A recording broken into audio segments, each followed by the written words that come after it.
अस्सलाम वालेकुम। तो आज इस वीडियो का टॉपिक यही है कि मैं आप लोगों को आईसीटी का power of three strategy explain करने वाला हूँ। को पावर ऑफ थ्री स्ट्रेटेजी हम लोग किस तरीके से ट्रेड कर सकते हैं और इसमें आप लोग जो हैं तो बिल्कुल परफेक्ट जगह से एंट्री कैसे ले सकते हैं, क्योंकि मैं ज़्यादातर यूट्यूबर वगैरह देख रहा हूँ तो यही चीज़ एक्सप्लेन कर देता है कि हमारे पास अकोमोलेशन हो जाता है, मैनिपुलेशन हो जाते हैं और फिर डिस्ट्रीब्यूशन हो जाता है। लेकिन असल में क्या सीन है, असल में जो सबसे ज़रूरी चीज़ यही है कि ये तो हर किसी को मालूम है कि इधर हमारे पास अकोमोलेशन हो जाते हैं, फिर मैनिपुलेशन हो जाते हैं और फिर डिस्ट्रीब्यूशन होता है। लेकिन सबसे जो ज़रूरी चीज़ है तो सबसे ज़रूरी चीज़ यही है कि हम लोगों को डिस्ट्रीब्यूशन के टाइम पे एंट्री किधर से लेना है और स्टॉप लॉस किधर ही लगाना है और टारगेट कौन सा जगह को कर देना है। सही है, तो ये सबसे ज़रूरी चीज़ है किसी भी स्ट्रेटजी या किसी भी ट्रेडिंग की स्ट्रेटजी में। ये सबसे ज़रूरी चीज़ है कि आपको एंट्री किधर से लेना है, स्टॉप लॉस किधर ही लगाना है और टारगेट कौन सी जगह को कर देना है। तो आज मैं आप लोगों के साथ यही चीज़ एक्सप्लेन करने की कोशिश करता हूँ। सही है,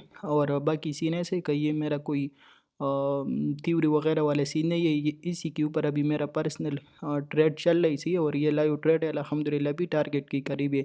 तो मैं आप लोगों को एक्सप्लेन कर देता हूँ कि ये पावर ऑफ थ्री स्ट्रेटजी हमारे पास क्या है और किस तरीके से हम इसमें एंट्री ले सकते हैं और फिर कौन सा जगह को टारगेट कर सकते हैं। तो स्टार्ट कर देते हैं। तो असल में क्या ही सीन है, पावर ऑफ थ्री स्ट्रेटजी में हमारे पास पहले अकोमोलेशन हो जाता है, फिर मैनिपुलेशन हो जाते हैं और फिर डिस्ट्रीब्यूशन हो जाते हैं। तो हमेशा आपको क्या ही करना है, अकोमोलेशन पॉइंट करना है। अकोमोलेशन पॉइंट करने के बाद जब मार्केट स्टॉप वगैरह हेड कर देते हैं तो फिर इसी जोन पे नज़र रखनी है और इधर इसी एंट्री ले करके आप इसी की हाई और प्रीवियस रेंज हाई जिधर लिक्विडिटी पड़ा रहता है तो उसी जगह को टारगेट कर देना है। तो इसी तरीके से इसी जगह को टारगेट कर देना है। लेकिन मैं अगर मेरा जितना एक्सपीरियंस है और मैंने जितना ट्रेड किया है तो हमेशा एक ही बात याद रखो। सही है, हमारे पास जब भी पहले मैं आप लोगों को बड़े टाइम फ्रेम पे थोड़ा समझा देता हूँ, फिर छोटे टाइम फ्रेम पे लेकर के आप लोगों को इंट्री स्टॉप लॉस वगैरह का जगह दिखा देता हूँ। लेकिन बड़े टाइम फ्रेम पे किस तरीके से का सीन बनता है, बड़े टाइम फ्रेम पे हमेशा हमारे पास अकोमोलेशन हो जाता है इसी तरीके से जिधर ये हमारे पास अकोमोलेशन हो गए थे। सही है, तो हम अकोमोलेशन होने के बाद मार्केट में इसके ऊपर स्टॉप लॉसेस रहते हैं और इसके नीचे स्टॉप लॉसेस रहते हैं और हमेशा आप लोगों को अच्छा खासा आइडिया है कि मार्केट जब भी किसी एक ही साइड की स्टॉप लॉसेस हिट कर देती है तो फिर दूसरी साइड स्टॉप लॉस हिट करने के लिए बहुत क्विक रिकवरी करके उधर ही उन लोगों के स्टॉप लॉसेस हिट कर देते हैं। इसी है, तो हमेशा बड़े टाइम फ्रेम पे हमारे पास अकोमोलेशन हो जाते हैं। अकोमोलेशन होने के बाद आप लोगों को मैनिपुलेशन का ख्याल रखना है। मैनिपुलेशन हमेशा जब मार्केट मैनिपुलेशन करने के लिए नीचे जाते हैं ना तो हमेशा ये पीछे कोई ऑर्डर ब्लॉक को टच करके उधर ही से फिर पंप लेता है या किसी पेयर वैल्यू गैप को टच करके उधर ही से पंप लेता है या कोई डिमांड जोन इधर ही होता है। ज़्यादातर अगर मैं देख लेता हूँ ना तो ज़्यादातर डिमांड जोन वगैरह को टच करके फिर मार्केट एक ज़बरदस्त किस्म की पंप लेता है। तो आपको हमेशा अकोमोलेशन देखना है। अकोमोलेशन देखने के बाद फिर आपको इसी जोन में ऑर्डर ब्लॉक डिमांड जोन या पेयर वैल्यू गैप वगैरह देख लेना है ताकि आपको एग्जैक्ट एंट्री मिल जाए। इसी है, तो इसी तरीके से आपको नज़र आ रही है हमारे पास अकोमोलेशन हो गई, ये हमारे पास एक ऑर्डर ब्लॉक पड़ा था, ये मैनिपुलेशन का टाइम था। ऑलरेडी मुझे पता था कि मार्केट में ये एक ऑर्डर ब्लॉक भी बन रही तो इधर से ज़्यादा चांसेस है कि मार्केट डायरेक्ट पंप ले ले और इसी रेंज हाई के ऊपर जिन की स्टॉप लॉसेस वगैरह पड़ी तो इसको हिट कर दे। सही है, तो मेरे पास माइंड में यही चीज़ ही था कि अकोमोलेशन इसके साथ साथ ये ऑर्डर ब्लॉक पड़े तो इधर से ज़्यादा चांसेस है कि मार्केट पंप ले सके। तो अभी इधर ही मैं एंट्री कैसे लूँगा, तो अभी मैं आप लोगों को वो छोटा टाइम फ्रेम पे एक्सप्लेन कर देता हूँ कि आप लोगों को इधर ही से एंट्री कैसे लेना है और स्टॉप लॉस किधर ही लगाना है और टारगेट तो आप इसी हाई को टारगेट कर सकते हो और ये प्रीवियस रेंज हाई जो है तो इन दोनों को आप टारगेट कर सकते हो।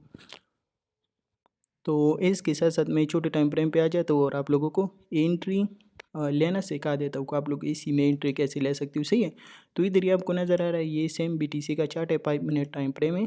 इसी के साथ साथ अगर आप देखें ना तो मार्केट हमारे पास क्या ही था, मार्केट हमारे पास डाउन ट्रेंड में था। सही है, इसके साथ साथ ये अगर आप देखें लोअर लो लोअर हाई अगेन लोअर लो बन गए। सही है, और इसके साथ साथ लोअर हाई बन गया। लोअर हाई बनने के साथ साथ मार्केट में आपको नज़र आ रहा है ये अगेन हायर लो लग गए। सही है, लोअर लो नहीं लगा, हायर लो लग गया और हायर लो लगाने के साथ साथ ये फिर आपको नज़र आ रहा है मार्केट ने एक न्यू हाई बनाई इसी प्रीवियस हाई का प्रॉपर आपको क्या ही दे दिया, इसी प्रीवियस हाई का आपको प्रॉपर ब्रेकअप स्ट्रक्चर दे दिया। सही है, तो इधर ही से आपको क्या ही शो कर रहा है कि ये स्ट्रक्चर जो हैं तो ये हमारे पास बुलिश हुआ। सही है, बुलिश होने के साथ साथ आपको इधर ही नज़र आ रही है, इधर ही हमारे पास मार्केट ने एक ऑर्डर ब्लॉक क्रिएट कर दिया और ऑर्डर ब्लॉक क्रिएट करने के साथ साथ मैंने आप लोगों को क्या ही चीज़ एक्सप्लेन किया था कि जिस ऑर्डर ब्लॉक के ऊपर भी पेयर वैल्यू कैप मार्केट छोड़ करके नीचे ऑर्डर ब्लॉक क्रिएट करे तो इसी का हाई एक्यूरेसी होता है। इसके साथ साथ अगर आप मार्केट की स्ट्रक्चर देखें तो ये हायर हाई हायर लो, फिर से हायर हाई लग गया और हायर लो बनाने के लिए मार्केट नीचे आए और मार्केट में ऑलरेडी पेयर वैल्यू गैप भी ऊपर पड़ा, इसी के साथ साथ ऑर्डर ब्लॉक भी पड़ा है। तो ये हाई एक्यूरेसी वाला ट्रेड सेटअप होता है, इसी है। तो इधर ही से आपको एंट्री लेना है, इधर ही से आपको इसी ऑर्डर ब्लॉक से एंट्री लेना है और स्टॉप लॉस आपकी किधर ही लगेगा, स्टॉप लॉस आपकी ऐसी मैनिपुलेशन में जो विक सबसे नीचे लगाई तो ये आपकी स्टॉप लगेगा, सही है। इधर ही से आप एंट्री ले सकते हो और टारगेट आप कौन सी जगह कर सकते हो, टारगेट आप इसी रेंज हाई की लिक्विडिटी को टारगेट कर सकते हो और ये pure use external range high जो पड़े तो इन दोनों को आप टारगेट कर सकते हो, सही है। तो इसी तरीके से आप लोग पावर ऑफ 3 स्ट्रेटेजी ट्रेड कर सकते हो और इसी तरीके से आप लोग फिर एंट्री वगैरह ले सकते हो।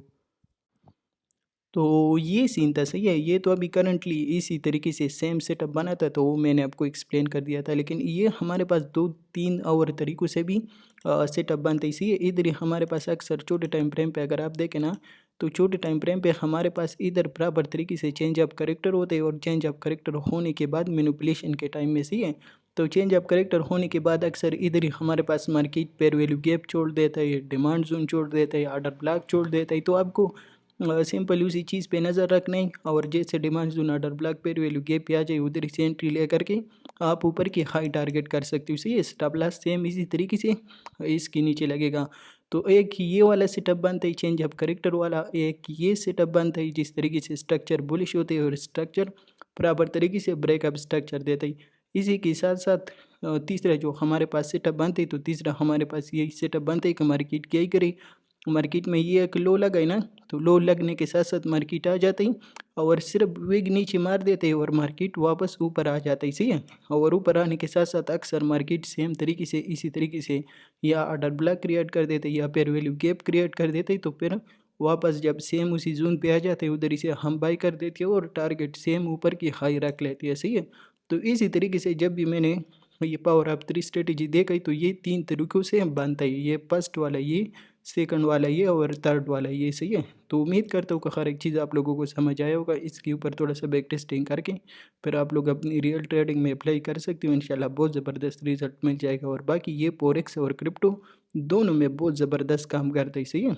तो इस पर थोड़ा सा बैक टेस्टिंग करके फिर आप लोग अपनी रियल ट्रेडिंग में इसको अप्लाई कर सकते हो।